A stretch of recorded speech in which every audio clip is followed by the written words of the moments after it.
हरिओम. ओम रामकृष्ण हरी.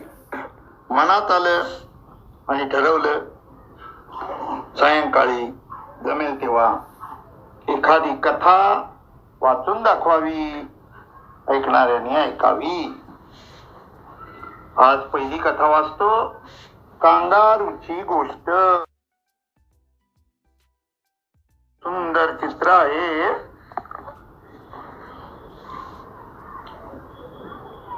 परमार्थातील शिकवण. आपल्या भेटीला आलेल्या उपासकाला, भक्ताला नीट समजावी म्हणून पावसते स्वामी स्वरूपानंद आमचे सद्गुरू.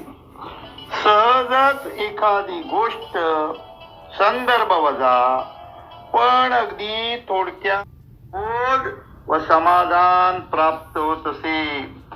एकदा श्री महादेव दामोदर भट ज्ञानेश्वरीतील साक्षीत्वाने कर्मे कशी करावीत या संबंधीच्या ओव्या वाचित होते.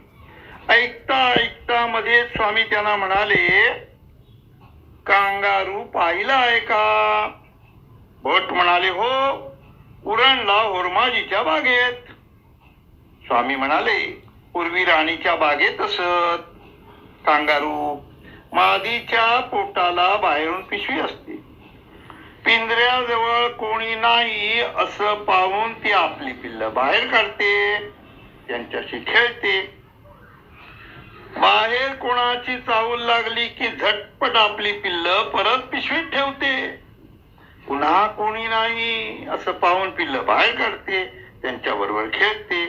चालूच असते.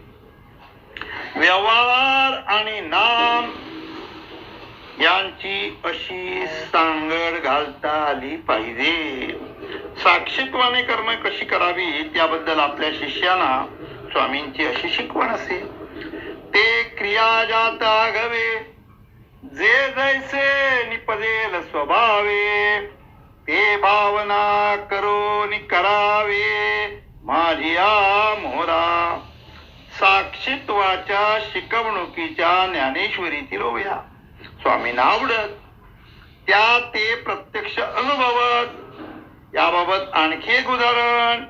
सध्याच्या युगात विभक्त कुटुंब पद्धती आहे. नवरा बायको मूल असा छोटासा संसार.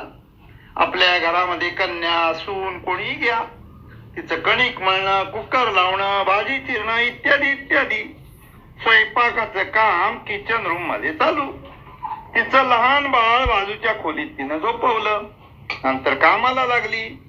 दरवाजा बंद आहे, दार थोडस किलकिल उघड आहे. बाळ थोडस जरी रडलं, कुरकुरलं तरी त्या आईला जाणीव होते, कळते. ती तशीच गॅस वगैरे बंद करून ताबडतोब येते, त्याला थोपटते. गप्प झालं की पुन्हा कामाला लागते. स्वयंपाकाचं काम करताना तिचा साक्षीभाव संपूर्ण त्या तान्या बाळाकडे असतो. अशीच व्यावहारिक लौकिक काम करताना आपली भूमिका हवी. सर्व भाव भगवंताकडे असावा. साक्षीत्वाने कर्मे करावीत. सत्संग कथा या पुस्तकातील ही पहिली कथा संपली. हरि ओम तत्सत. ओम राम कृष्ण हरी. ओम राम कृष्ण हरी. ओम राम कृष्ण हरी. शुभं करोति कल्याणं आरोग्यं धनसंपदा शत्रुबुद्धि विनाशाय दीपज्योति नमोस्तुते.